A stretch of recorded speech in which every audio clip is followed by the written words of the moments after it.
बहुत समय पहले की बात है। एक विशाल घना और रहस्यमयी जंगल था।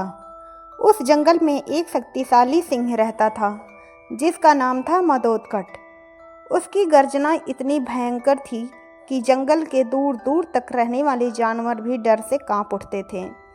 उस सिंह के 3 खास सेवक थे, एक धूर्त सियार, एक चालाक कौवा और एक भयंकर बाघ। ये तीनों हर समय सिंह की सेवा में लगे रहते थे, क्योंकि सिंह जब भी शिकार करता तो उसके भोजन का बचा हुआ हिस्सा उन्हें भी मिल जाता था। एक दिन उस जंगल में एक अजीब घटना घटी।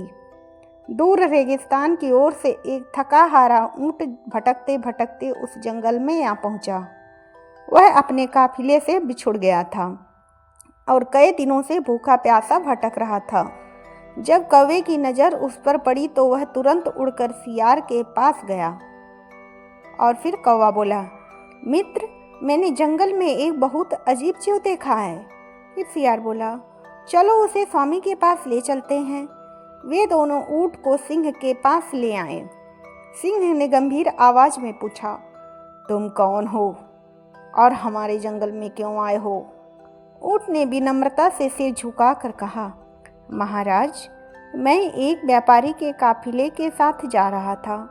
रास्ते में भटक गया और अपने साथियों से बिछुड़ गया। अब मैं बिल्कुल अकेला हूँ। ऊंट की बेबसी देखकर सिंह का हृदय पिघल गया और फिर सिंह बोला, डरो मत, आज से तुम हमारे साथ रहोगे। इस जंगल में कोई तुम्हें नुकसान नहीं पहुँचाएगा। उस दिन से ऊंट, जिसका नाम कथनक था, वह सिंह के साथ रहने लगा। कुछ समय तक सब कुछ ठीक चलता रहा, लेकिन एक दिन सिंह का सामना एक विशाल जंगली हाथी से हो गया। दोनों के बीच भयंकर युद्ध हुआ। धरती कांप उठी, पेड़ टूटने लगे और जंगल में डरावनी आवाजें गूंजने लगी। हाथी के भारी दांतों ने सिंह को बुरी तरह घायल कर दिया। किसी तरह सिंह अपनी जान बचाकर अपनी गुफा तक पहुंचा। अब वह इतना घायल था कि चलना फिरना भी मुश्किल हो गया था। सिंह शिकार नहीं कर पा रहा था।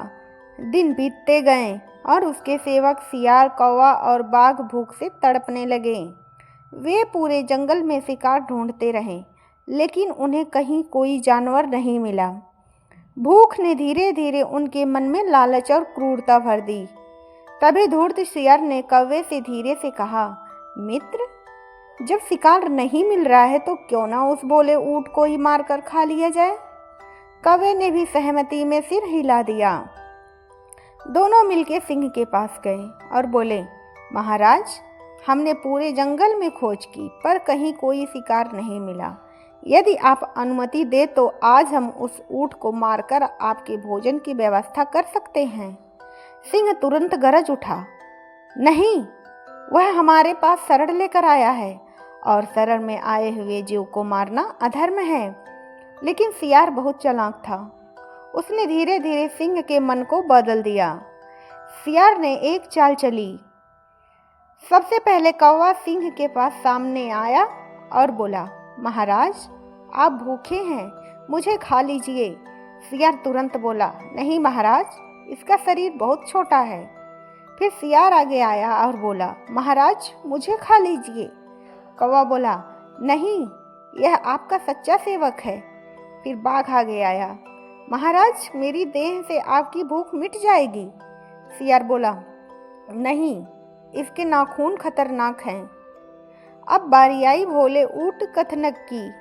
उसने सोचा कि जब सब अपने राजा के लिए जान देने को तैयार हैं तो उसे भी पीछे नहीं रहना चाहिए। वह आगे आया और बोला, महाराज, ये सब आपके लिए उचित भोजन नहीं है। आज आप मेरे शरीर से अपनी भूख मिटाइए। बस इतना सुनना था कि सियार और बाघ तुरंत उस पर टूट पड़े।